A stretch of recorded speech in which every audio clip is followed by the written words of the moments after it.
president of the Carbon County Community Foundation. Thank you all for tuning in to learn more about the foundation, the nonprofit community in our region, and how you can support the important work they are doing. As we all know, 2020 has been an unprecedented and at times challenging year. The global coronavirus pandemic has had a tremendous impact on the way we all live, do business, and interact with one another. With state-mandated shutdowns earlier this spring, many in our community are struggling, and nonprofit organizations are facing increased needs and limited resources.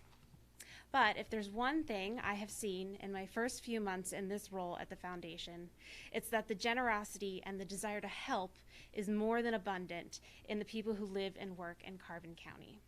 And that's where the foundation comes in. Our mission is to improve the quality of life for all Carbon County residents now and forever. We do that by serving as a vehicle for your philanthropy and generosity. We connect people like you who care about the region to the local causes and organizations providing those much needed services across the county. Earlier this year, thanks to our fund holders and donors, we distributed grants totaling nearly $20,000 to support food and shelter assistance, education, community revitalization programs, the creative arts, and youth programs.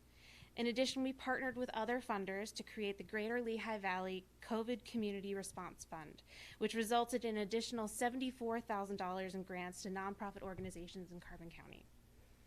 Philanthropy is literally defined as the love of mankind, and I am blown away by the love and generosity shown on a daily basis by those in this community. The 2020 Circle at the Carbon Community Foundation is a great example of that generosity. This giving circle is made up of members who are working together to pool their philanthropic dollars to increase their impact year after year. As 2020 Circle members, you plant the seeds for this fund, and the Community Foundation helps it grow and ensures that it's here to stay in Carbon County forever, providing annual grants to the organizations that you choose to support. So that's what brings us here today. I'm so excited for you to meet the 4 organizations that we are featuring this year. At the end of the program, you, our 2020 Circle members, will vote to decide which organization and project will receive the first grant of $2,500. As the fund grows, the grant amount will grow, again, increasing our impact year after year. And if you're not a 2020 Circle member, you can join today and cast your vote. Or I'll tell you later how you can support these organizations in other ways. In August, we let the nonprofit community know that this grant would be available, and we invited them to submit proposals with information about their work and the programs that they are doing here in Carbon County. I'd like to recognize the 2020 Circle members who volunteered their time this year to review those applications and narrowed them down from 18 applications to the 4 finalists we are featuring today. Those members were Amber Briner, Dana Canriato, Tiffany Chrisman, Carol Etheridge, Lisa Snell-Kern, Vicki Mann, and Heather Mullen. We'll be calling on 2020 Circle members to volunteer to do this each year, so when you cast your vote, you'll have the opportunity to sign up for next year's advisory committee. It was a tough job for this group, as all the applications that were submitted were for very worthwhile and deserving organizations. After discussion and deliberation, this year's committee chose to focus on the projects that could be funded completely with this grant. And you'll see that the organizations represent a variety of causes and geographic areas in the county. The 4 finalists you will meet and hear from today are the Cancer Support Community of the Greater Lehigh Valley, CTC Manufacturing, Penn Forest Volunteer Fire Company No. 1, and Raising the House. We spent the last few weeks visiting the 4 finalists and capturing footage of the work that they do. We have 4 short videos to show you, and then you'll have the opportunity to ask questions of each of the finalists. As the videos play, simply submit your questions into the comment section on the YouTube video. Be sure to indicate which organization your question is for, and following the videos, I will read your questions, and the representatives in our studio today will have the chance to answer. The first nonprofit to present is the Cancer Support Community of the Greater Lehigh Valley, which provides education, programming, and support to individuals and families who have been affected by a cancer diagnosis. The project they hope to fund with this grant is called Comfortable in Your Own Skin. Representing the organization today is Amanda Buss Executive Director.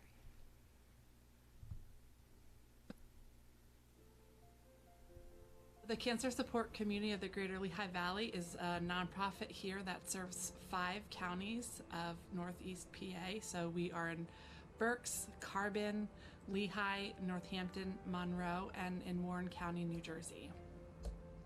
All of the programs that we serve are open and offered to cancer patients, their family members, close friends, and caregivers. They're offered at no cost, and we facilitate support groups, individual counseling, healthy lifestyle programs, so any program that reduces stress in the body, so yoga class, meditation. We also partner with our local hospital systems to provide educational programs. So we'll bring in oncologists, doctors, practitioners to talk about, all the latest research and how to mitigate some side effects. And, nutrition is big for us too. So we have a lot of programs on nutrition. And then we also facilitate some social programming.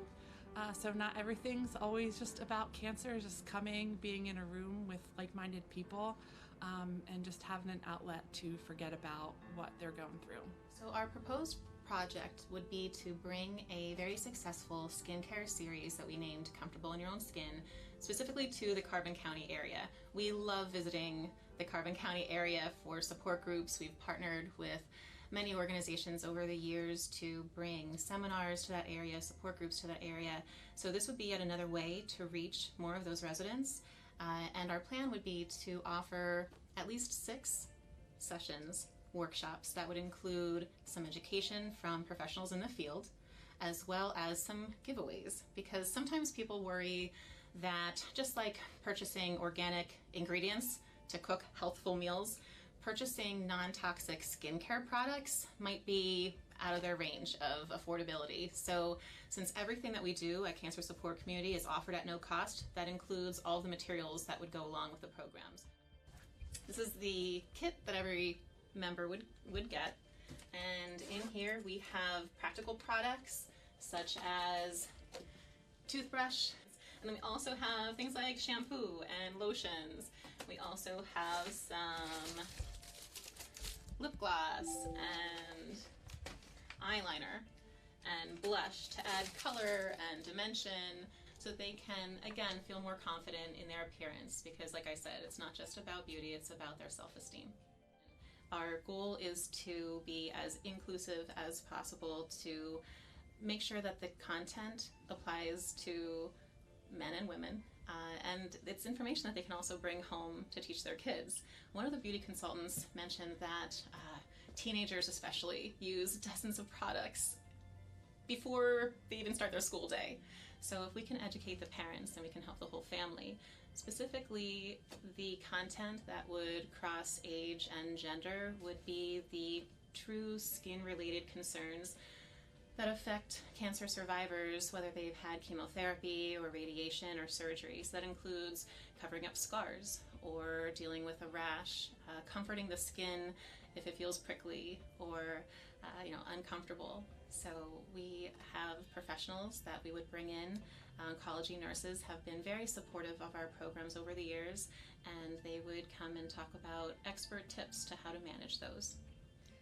Cancer affects the whole body, and that's not just the side effects that are experienced on the skin that are revealed, that people can see in the public, but it's maybe a scar or a rash, and it's not only about beauty, it's about self-esteem.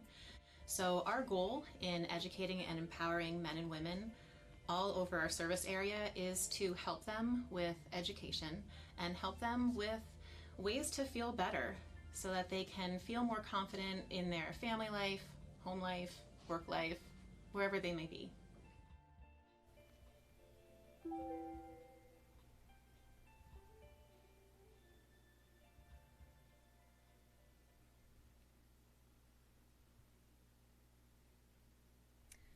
I had the chance to visit the Cancer Support Community offices in Allentown, and it's an incredibly welcoming and comforting space. They've been able to recreate that atmosphere locally by partnering with different organizations in Carbon County. The next nonprofit organization is CTC Manufacturing, located in Beaver Meadows. This organization provides job training and employment for individuals with disabilities. Their operation was greatly impacted by the COVID-19 shutdowns, and they had to renovate and adapt part of their facilities in order to safely bring back their employees. Representing CTC Manufacturing is Christine Mayernick, CEO. My name is Chrissy Mayernick. I'm with CTC Manufacturing. I'm the CEO, and I want you to meet our team. We've actually been a nonprofit here since 1971, and we do all kind of interesting things. First of all, before we get into the intros, I wanted to thank the Carbon Foundation, because during this period, any help and assistance would be grateful. And even just this blurb is going to be fantastic for our organization. So I'm going to turn it over to Kathy. Kathy works for us, and she's going to tell you what our mission is. Our mission is to provide job training and employment for people with disabilities in an integrated workplace. CTC was started, like you said, in 1971 in a little church basement in Jim Thorpe, Pennsylvania, Carbon County, by family members of people with disabilities. Now I'd like to introduce Stephanie. Stephanie runs our assembly and kitting department, and we do all kind of interesting things here, but she's going to specifically tell you about the project that we applied for funding for. 100% of our work that we do is done on the tabletops. So our old tabletops were fiberboard, and it was very hard to keep them clean and sanitized per CDC guidelines. So we came together as a team and decided, how are we going to make this easier to clean and be sanitized for everyone to be safe? So we decided to get Formica. I almost called it fiberboard. We decided to get Formica to put on the tabletops to make it easier for clean and to be sanitized, so it's safer for us to work, for them to work, and for everyone to just be safe while we're working. And last but not least, I want you to meet the department manager for our sewing and apparel. We will take any logo you have, put it on any clothing, and we also sew things and cut patterns, etc. So this is Marlene. She's going to tell you a little bit about what we do here in the sewing department. We cut and sew religious garments for church using by priests, boys and girls wearing. We made embroidery on screen printing these logos for car leadership, gyms, restaurants, any. When you need any logos, come to CTC. Almost any donation or funding goes back to the county, because these disabled employees really would have difficulty with full-time employment and careers that we offer here if we didn't offer transportation. So CTC has a van, and every day we pick these employees up, and at the end of the day we take them home. So we remove the boundary that otherwise would have gotten in the way of a career. So any funding that comes in here helps us to keep this this scenario going, which, we are very thankful for.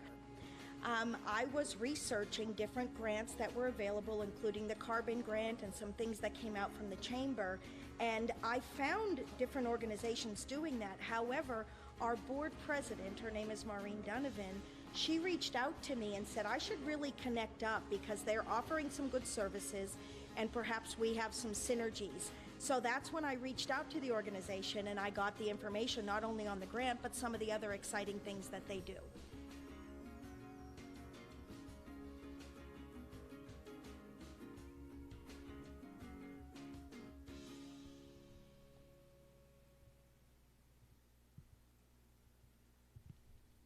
The team at CTC Manufacturing kept a sample of their old fiberboard tabletops, which you can see in the video, and the difference between the old and new is remarkable. The third nonprofit I'd like to share with you today is the Penn Forest Township Fire Company #1. This all volunteer team is providing essential services to protect their community, and they need to purchase and update the equipment that allows them to safely carry out their duties. Here from the fire company is Fire Chief Tom Lind. My name's Tom Lind. I'm the fire chief here. This is Penn Forest Fire Company #1. I've been the chief here for 1 year. I moved here about 5 years ago. I joined here 3 years ago. But prior to coming here, I had 40 years of fire experience before coming up here. So we're all volunteers here. We have about 24 volunteers, and we have a really tight-knit group here. It really works out well. What I need or would like to have to buy with this grant is the 4 gas meters, meter and a gas detector. The 4 gas meter will detect the level of oxygen in the room, carbon monoxide, in layman's terms, swamp gas, propane, stuff like that. Everything you're going to find in this area. And the other is a leak detector, which is highly sensitive, and it has a wand on there. And just recently, referencing, we had a call of an outside LP tank. They had odor in the house, and it turned out the tank was overfilled. But it's the sensitive meter that picked it up. So it took us a little while. We've traced it all around, but that's what it's good for. The equipment, and we hope to replace ones that are getting old. During the summer, 50% of our calls were automatic fire alarms, and an automatic fire alarm can be anything. You name it, the people have a smoke detector, a CO detector, or even a gas meter and detector in their house. And a lot of times they're malfunctioning alarms. The sensors go bad or they go out of date. They call it the end of the life. And we don't know until we get there. So you walk in and they're telling us, we don't smell anything, we don't see anything, we have no idea why you're here, but it is all colorless, odorless gas. So with our meters, we can go in and we can check the level of the oxygen in the room, we can check the level of carbon monoxide in the room, and if there's a sewer backup, we can pick up on that, and propane.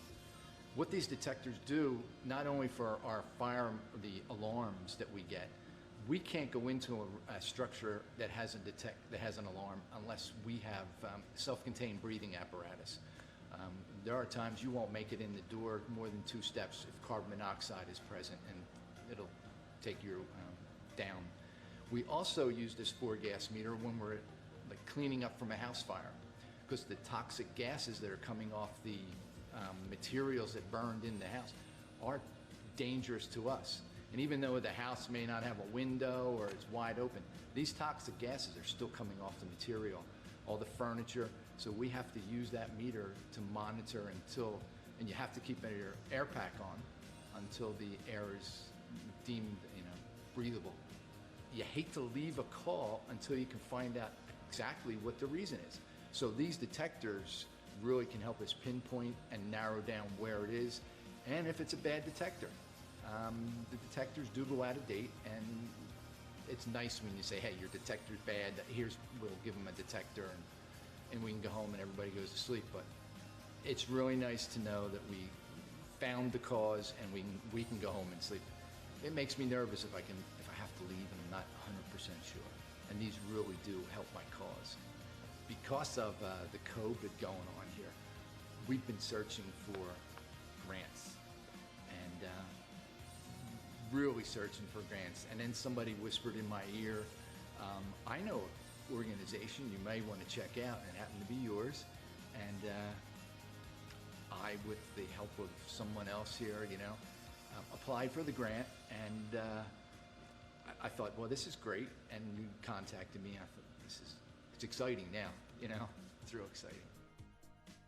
So anywhere we can find a grant, it's really helpful, real helpful.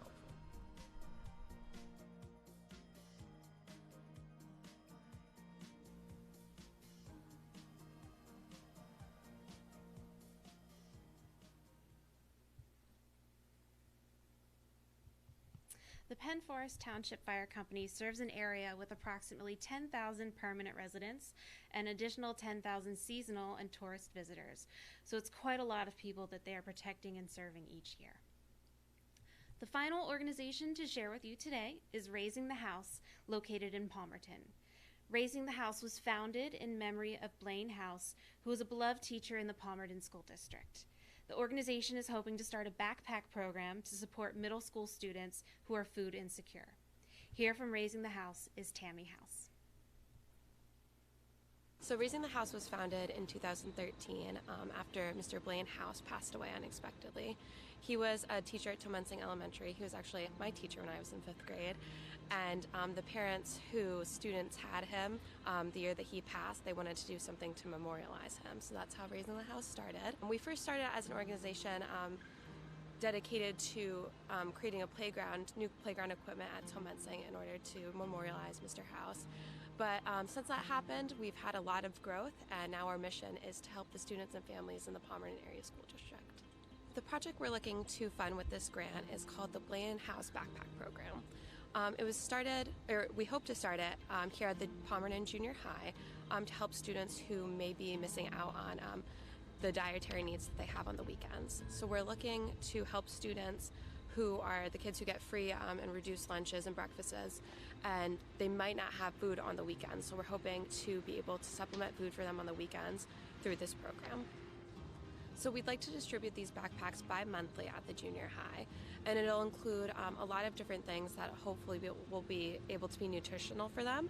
So we actually have a nutritionist on our board, Jillian House, Mr. House's daughter, and she's going to be creating a grocery list for us that we'll be able to shop from.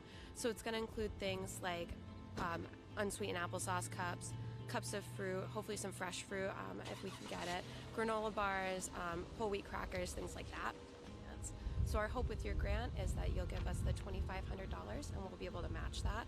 And we'll be able to spend about $12 bi-monthly on these students. So the first year, 23 students, but hopefully we can grow that. We figured out through statistics from the junior high that about 80 students get free or reduced lunch in the junior high alone.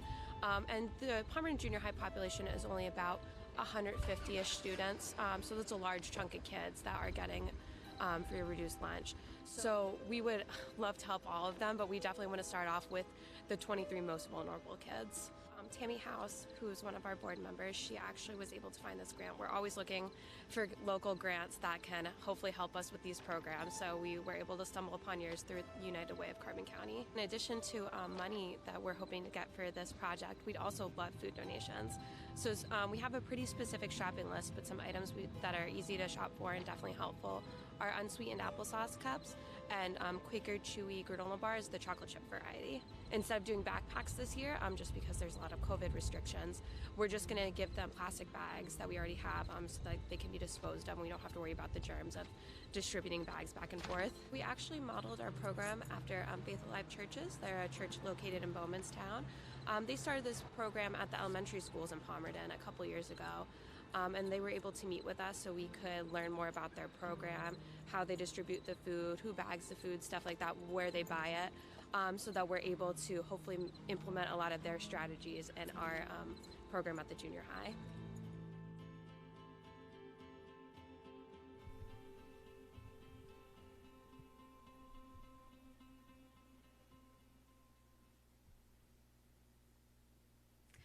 As you saw in the video, there's already a backpack program in Palmerton for elementary school students. So Raising the House is hoping to address the need for older kids in the area.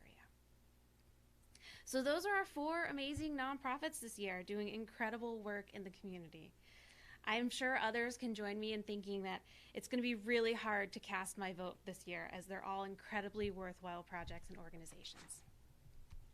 Before we close the program, we do want to give the audience the opportunity to direct questions to the 4 individuals representing these organizations today. You can type your questions into the comments section and I'll read them out loud. In order to be fair, we'll devote just a few minutes to each organization one at a time in the same order that the videos were shown, starting with the cancer support community of the Greater Lehigh Valley. Please go ahead and start sending in your questions and make sure you indicate which organization your question is for. Here from the cancer support community is Amanda Buss.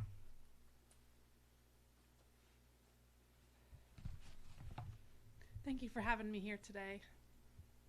I'm grateful for the opportunity to share the work that we do. So our first question, cancer patients are immunocompromised. Will patients be willing to attend sessions during the pandemic? Great question.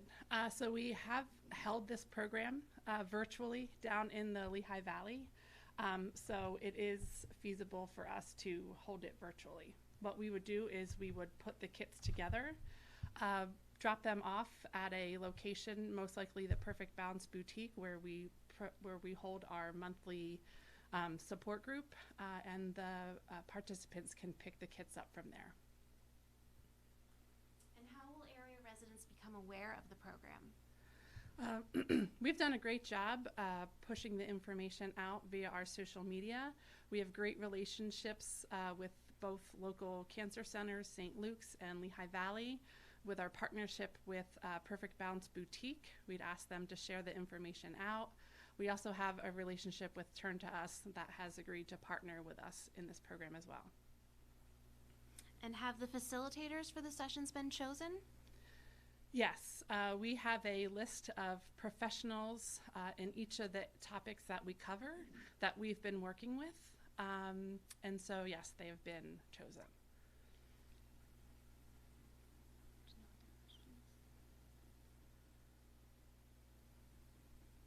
Okay, that's all the questions we have. Thank Great. you. Thank you. So next up is Chrissy from CTC Manufacturing.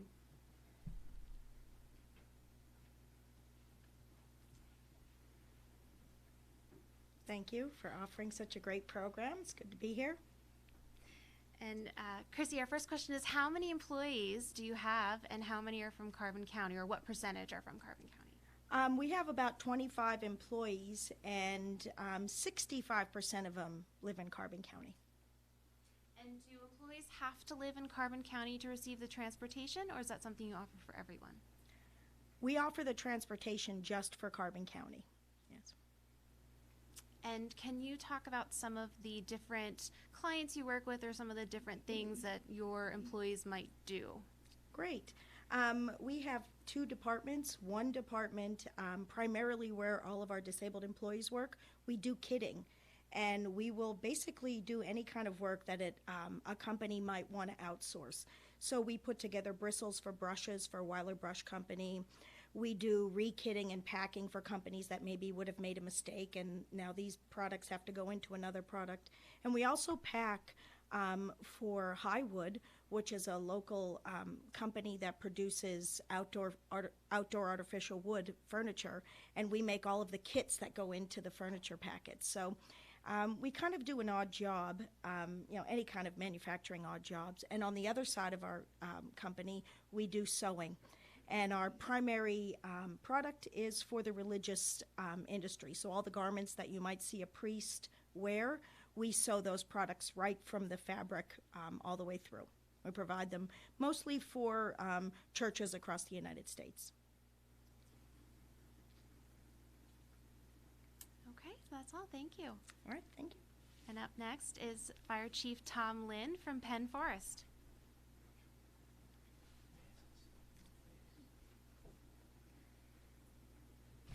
Hi, thanks for having me here today. What kind of a question can I answer? And our first question is, what is the lifespan of the equipment that you're hoping to purchase? The lifespan of the the gas meters, it's 5 years. The sensors inside are same as the sensors you'll have in your carbon monoxide detectors in your house. So after 5 years, they become unreliable, and it's recommended that they're replaced. And that's another reason we have them tested. Our meters are tested every month because they can become unreliable. And how often do you use the equipment on calls? Do you take it out with you on every call? The equipment is on the truck for every call.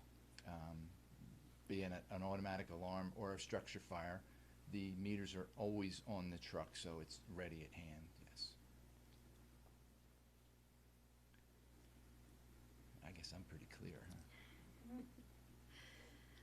And how many volunteers do you have on your team that are doing this work? About 20 volunteers. Recently, we were fortunate enough to have 4 new members in the past year, so that is, we're growing and things are going well for us. Is it a life or death situation that you use the equipment for? Yes. The equipment we need, you can't enter a structure.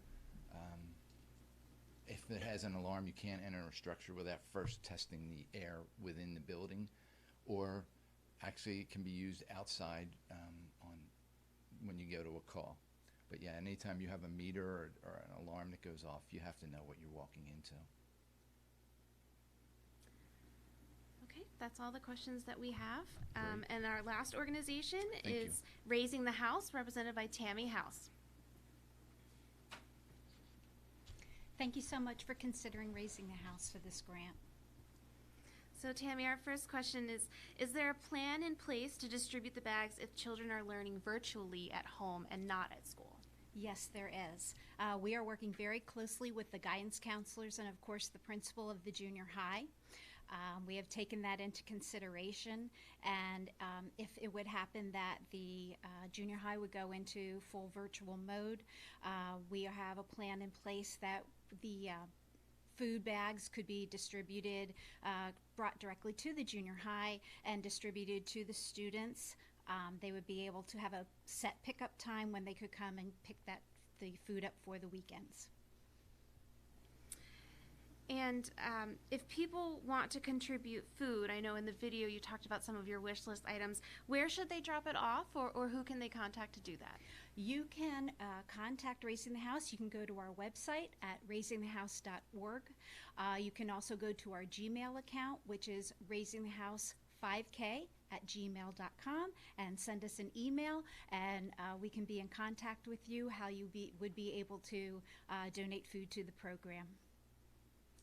Okay, and can you talk a little bit about what this means for the kids getting this bag of food and what kind of impact it can have? Oh, absolutely. As you know, food is one of our basic resources, and fortunately, through the school food program, children can get free and reduced breakfasts and lunch, and that's for Monday through Friday. But unfortunately, over the weekends, there are a lot of students in need and don't have that food supply that they need to take them and carry them through the weekend. So Raising the House is hoping to fill that gap by providing food to the junior high students. We're hoping to continue this program, start the program in November, continue it through this school year, hopefully in school years to come. And our hope is that we can eventually expand the program into the high school as well. So that's all the questions that we have. Thank you. Thank you so much. So thank you all for submitting your questions and for tuning in today. And thank you to Amanda, Chrissy, Tom, and Tammy for being here today and for the great work you're doing to benefit Carbon County. I'd also like to acknowledge and thank the people and organizations who made this virtual event possible today. Dave Figenshu, Digital Media, for creating the videos, which our nonprofits will be able to use after today's program to help promote their work. Blue Ridge Communications 13 Creative Services for coordinating the live stream and all of the background technical work. And the Carbon Chamber and Economic Development for serving as our makeshift TV studio today. And now it's time for the 2020 Circle members to cast your votes. This afternoon, you'll receive an email with a link to vote. You can also visit the Carbon County Community Foundation website at www.cccfoundpa.org or by calling 1-855-545-1311. You have 24 hours to select the project and the organization you would like to see funded this year by the 2020 Circle grant.